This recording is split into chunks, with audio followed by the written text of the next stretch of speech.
Assalamualaikum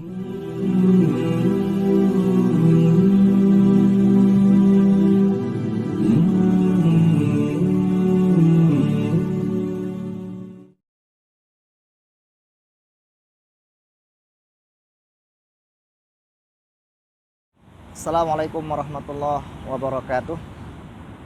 Innal hamdalillah nahmaduhu wa nasta'inuhu wa nastaghfiruh wa na'udzu billahi min syururi anfusina wa min sayyiati a'malina. May yahdihillahu fala mudhillalah wa may yudlil fala hadiyalah. Asyhadu an la ilaha illallah wahdahu la syarikalah wa asyhadu anna Muhammadan abduhu wa rasuluh. Allahumma shalli wa sallim wa barik ala nabina Muhammadin wa ala alihi wa ashabihi wa man tabi'ahum bi ihsanin ila yaumiddin. Amma ba'du.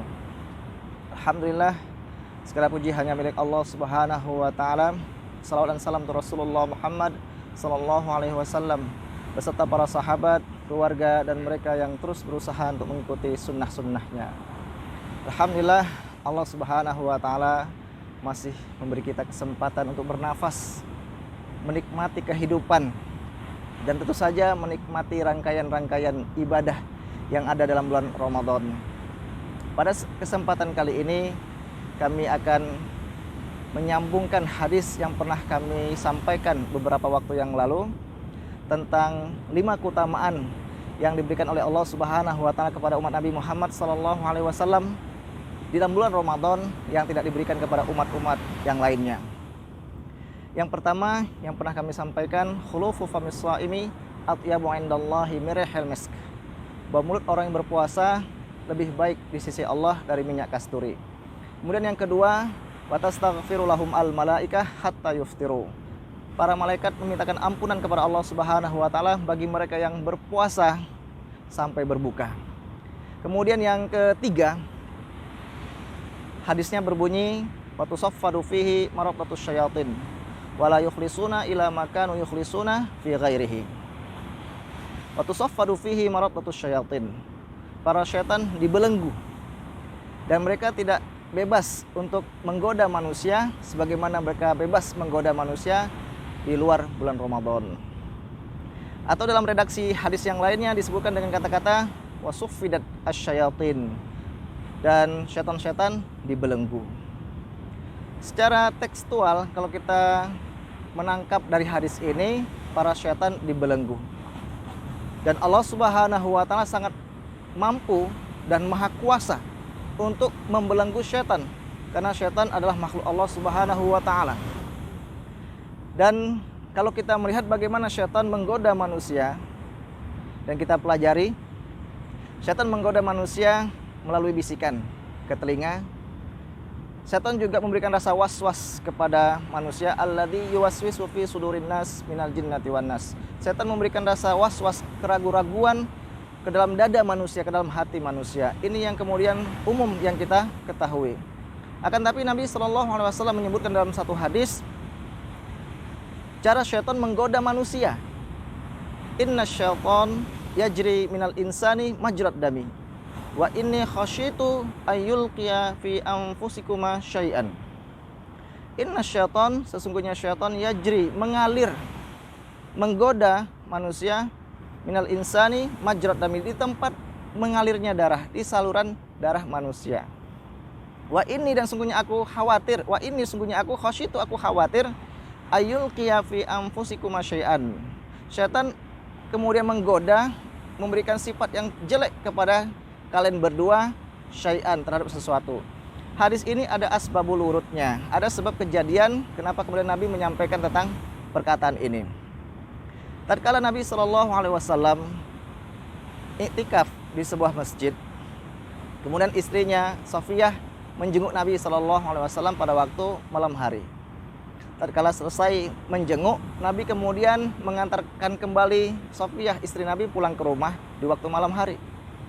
Tatkala kemudian Nabi berjalan bersama istrinya, tiba-tiba ada 2 orang sahabat yang kemudian melihat Nabi berjalan bersama seorang perempuan, dan kemudian mereka cepat-cepat mendahului Nabi. Maka Nabi kemudian memanggil, sini kalian, ini istri saya, Safiyah. Maka kemudian keluar hadis ini, inna syaitan, sesungguhnya syaitan, yajri, mengalir, minal insani, di manusia, dalam tubuh manusia majrat dami, di tempat mengalirnya darah, di tempat saluran darah. Wa ini, dan sungguhnya aku khosyitu, aku khawatir, ayul qiyya fi anfusikuma syai'an, dan aku khawatir setan ini memberikan sifat jelek, kemudian menggoda kalian sehingga kalian kemudian timbul su'uzon, berprasangka buruk terhadap aku, ya, karena berjalan dengan seorang perempuan. Dan kemudian Nabi SAW menjelaskan ini istrinya. Sebegini halusnya kemudian setan menggoda manusia, dan mereka melakukan segala upaya agar kita sebagai manusia ini bermaksiat kepada Allah dan tidak taat kepada Allah Subhanahu wa taala. Kembali ke hadis wa tusaffadu fihi maraddatus syayatin, atau dengan redaksi yang lain wasuffidat asyayatin, syaitan ini dibelenggu. Secara tekstual berarti syaitan dibelenggu dan Allah Subhanahu wa taala sangat mampu untuk membelenggunya. Akan tapi kalau kita lihat, kok masih banyak maksiat yang terjadi di bulan Ramadan. Ada maksiat-maksiat yang terjadi di bulan Ramadan. Maka kemudian Imam Al-Hafiz Ibnu Hajar dalam kitab Fathul Bari menyebutkan, yang dimaksud dengan hadis ini ada kata-kata maraddatus syayatin.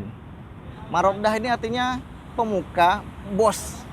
Berarti yang dibelenggu itu bosnya setan, pemukanya setan, tokohnya setan yang dibelenggu. Sedangkan keronco-keronconya, sedangkan anak buahnya itu masih bebas berkeliaran. Maka kalau kita pahami dari pendapatnya Al-Hafiz Ibnu Hajar dalam kitabnya, itu menjadi indikator bagi kita dalam bulan Ramadan, menjadi indikator keimanan kita.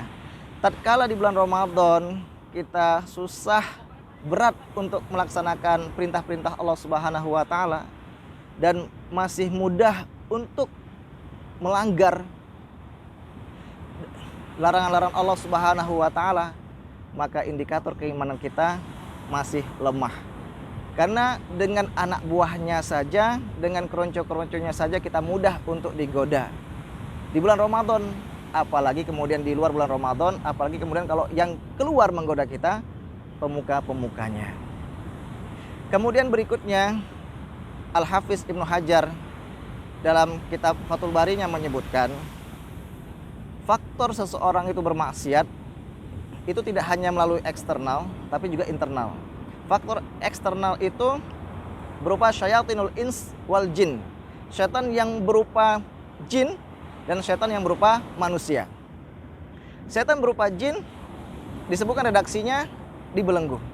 Akan tapi setan berupa manusia, mereka tetap bertebaran, mereka tidak dibelenggu, dan mereka masih bisa kemudian mengajak untuk kemudian kita bermaksiat kepada Allah Subhanahu wa taala. Dalam bulan Ramadan, tatkala kita lagi asik-asiknya tarawih, kalau ada yang mengajak kita kemudian meninggalkan tarawih, berarti kita kemudian mudah tergoda. Tatkala kemudian kita lagi enak-enaknya membaca Al-Quran di waktu pagi hari dan waktu-waktu di setelah sholat, kemudian kita diajak kemudian meninggalkan baca Quran, apalagi sampai meninggalkan sholat, berarti kita bisa menilai indikator keimanan kita. Berikutnya berupa faktor internal. Faktor internal ini disebutkan dalam sebuah doa. Doanya berbunyi, wa na'udzubillahi min syururi anfusina wa min sayyiati a'malina. Na'udzubillahi min syururi anfusina. Kami berlindung kepada Allah min syururi, dari jeleknya, anfusina, jiwa-jiwa kami, hawa nafsu.